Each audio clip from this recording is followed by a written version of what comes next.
Look, the bottom line is this. Americans can rest assured that our banking system is safe. Right? I think you've got to think of the unintended consequences of taking a public that has more full faith and confidence in the banking system than maybe people in this room do, that we want them to have full faith and confidence in the banking system. They all have huge staffs. But I would be careful about the unintended consequences of starting to blast too much of this out in the general. Important that people understand they can be bailed in, but you don't want a huge run on the institution. But they have, they're going to be. They're going to be. And they are more difficult.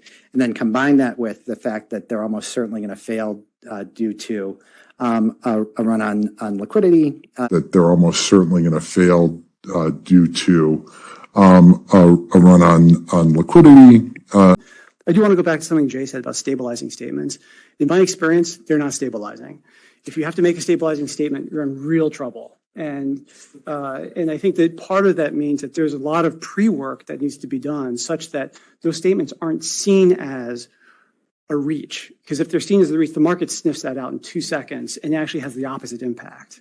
And this is one of those big challenges, like what can be done ahead of time so that it's all going as planned. And emergers at the Silicon Valley Bank will be made whole. Same with the bank in New York. We're going to pay for that with a fund that banks already pay into, not with taxpayer money. Right now, every step being taken has one purpose: to make sure this domino effect ends now. Earlier tonight, All customers who had deposits in these banks can rest assured. I want to rest assured they'll be protected.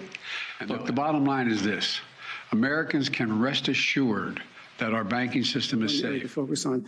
I do want to go back to something Jay said about stabilizing statements. In my experience, they're not stabilizing. If you have to make a stabilizing statement, you're in real trouble.